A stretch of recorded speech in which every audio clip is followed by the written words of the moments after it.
Surefire SOCOM 556 RC2. I know there's a lot of controversy circling the Surefire name right now, along with Benchmade. You guys saw how I felt about the Benchmade one. But this can was designed for the military. So suffice to say, it probably doesn't have very many negative anti-gun connotations, and I'm not going to get into that. This can is actually the can that was selected for the Mark 18 by SOCOM. So if that doesn't tell you anything, then I don't know what would. So lots of cans were entered in that trial, and all of the different rigorous testings and whatever they did, this can is the one that actually won every single one of the competitions. Not just like the majority of them, it won all of them hands down. So on top of all of the tests, it also actually has SOCOM's safety certification rating. And you guys who are military out there know that military doesn't like to pay out for medical. So suffice it to say, it's probably a relatively safe can. And as far as 556 goes, 556 being an extremely hard cartridge to make hearing safe, this is probably going to be as damn close as you could possibly get. So first thing first, this can is not inexpensive. And neither are any of its attachments or devices or other accessories. The War Comp, however, is a very handsome looking muzzle device, and they have other accessories that work with their flash headers as well. The Warden is a good example. It is their blast shield, has the same locking mechanism, and it looks pretty good. And on top of that, it also works really good. In my opinion, it actually works better than the Noveske KX3. I have shot next to somebody who was shooting one of these, and I've shot one of these. And it really does a really good job of actually directing the muzzle blast forward. On top of that, if you have multiple Surefire muzzle devices, this is also 30 cal and 556. So, and for 150 bucks compared to the Noveske offering, I think this is actually a pretty good value. If you care about the people that are shooting next to you, that is. Onto the can itself, breaking straight into it. This is not a user serviceable can, so yes, we get a little brush. So the metal part of this is actually relatively thick, obviously not meant to go into the exit side of the suppressor. This would be for the side that goes to your muzzle.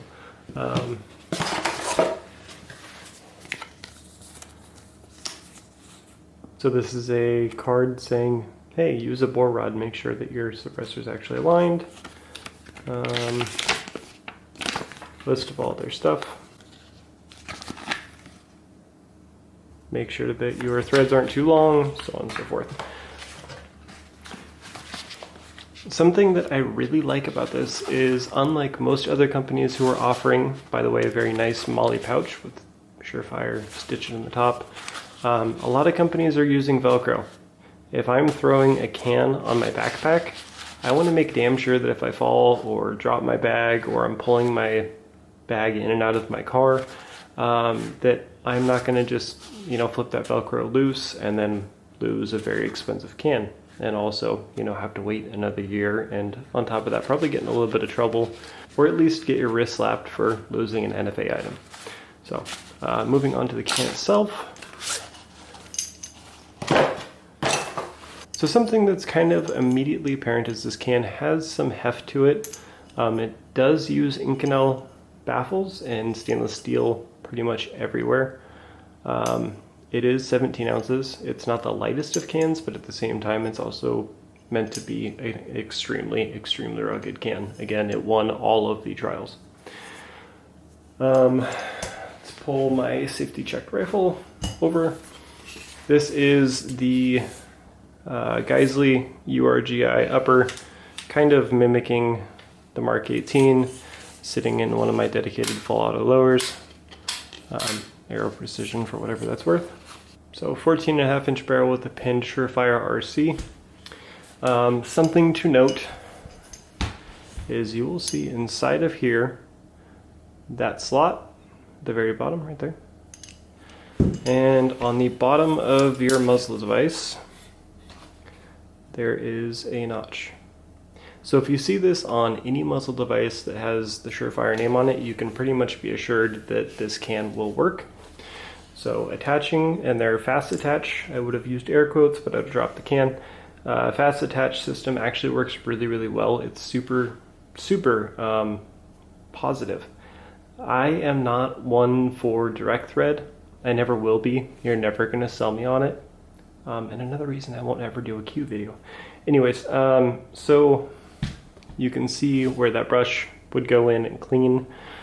And for attachment, you want that notch to match up with the bottom one. I'm doing this wrong. You can very audibly hear it click into place where it's supposed to be. And then clockwise, turn until the ratcheting stops. Super secure, very locked on there, not going anywhere. Tiny little bit of wobble side to side with tons of force, but otherwise it's not going anywhere. Not pointing the muzzle at my face, I promise. This design of the front cap apparently eliminates first round flash. I read that on one website and was thinking to myself, do they mean first round pop? No, they meant first round flash. I'm not sure what that is. Take that for whatever it's worth.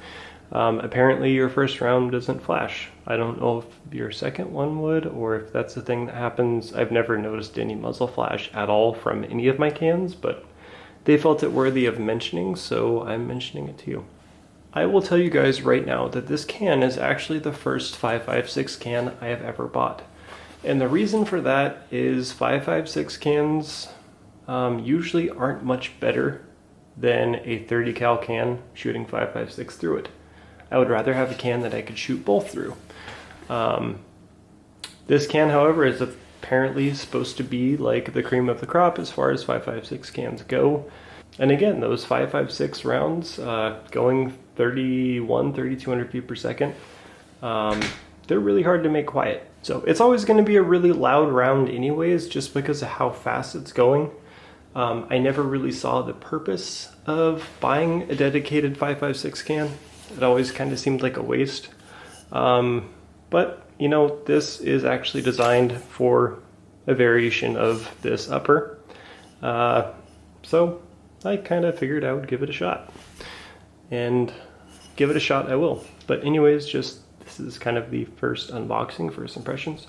For removal, you can see where it says push right there. Make sure you pull, kidding, push, turn, and once you get past a certain spot, it's literally just, if there's no more ratcheting left, get it all the way loosened and just pull straight off.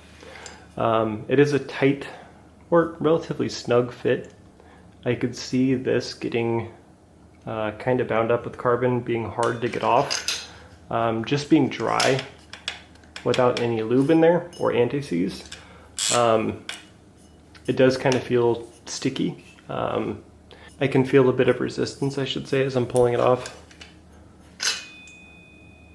You see it's starting to mar up my muzzle device a little bit, but that's perfectly okay because, and again, finding that spot's easy. You just got to make sure that you do it.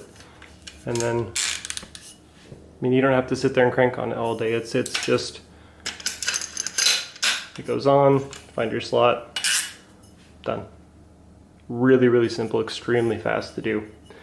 And then again, removal is just super quick. So say for some really weird reason you were in a place where you couldn't run a suppressor. I don't know why you would ever even go there, but throw something like the Warden on. Again, same exact design. It finds its little spot. Done. And now all of your muzzle blast is directed straight forward, as opposed to the unlucky shooter next to you. I will admit that I bought this can very specifically for this build. It is a full auto rated can. And again, if it's good enough for SOCOM and it won everything as far as all of the tests go, it's definitely something that I'm going to implement myself. I'd be silly to not at least try it. And overall, as far as length goes, being just a little over 6 inches. So just for reference of size, here's an M&P next to it. It is a relatively short can. My hands aren't really a good point of reference because I have gigantic hands. But it's just a little over 6 inches long, and again about 17 ounces.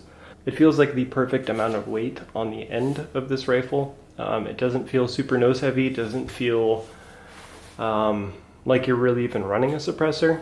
Again, this being a 14.5-inch barrel might be a little bit different if it was sticking 2 inches further out. But as this package sits, it definitely all feels very compact and comfy. This would make for and is a really good bedside gun. But that aside, I could see this can being an extremely awesome option for law enforcement. I know a lot of law enforcement agencies are actually using this can. I initially didn't really like Surefire cans, but that was back when like the Surefire 60 round aluminum or steel, whatever crap mag that was first introduced, and everyone was like, oh my god, have to have this can, and then, oh crap, it doesn't run at all. And then Surefire cans were like the most expensive can out there, but at the same time, they were also one of the loudest. Wasn't really my thing. So up until recently, and the military trials and the release of the Mark 18, Surefire was always kind of under my radar as far as that goes. Just so happens that I have a Surefire Scout on my weapon as well. One of my favorite lights, but kind of beside the point. So anyways, and again, just that first little bit, breaker loose, and I threw it somewhere, but it would go back in its molly pouch and back on your system. I always assume people are watching suppressor videos because they're very anxiously waiting theirs. So I try and give as much detail as I can because I know that I would want a lot of detail and visual of the can. It is a really, really nice design. It feels extremely solid. So a little demo on the quick locking system. I'm going to keep the ring static and move the suppressor. Keep an eye on that notch. Let's call that about 10:30, 11.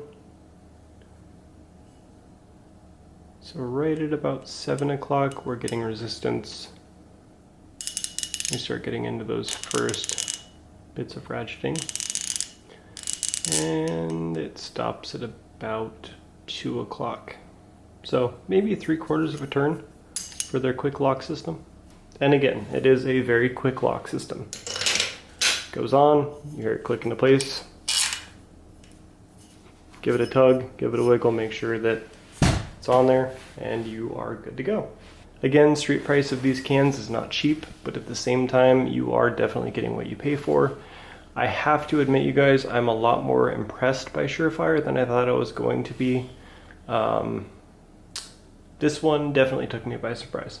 And full disclosure, I already bought the 30 cal variant of this as well. So that will be coming to you, well, probably in a couple days. Anyways, that's going to conclude this one, and I will see you in the next.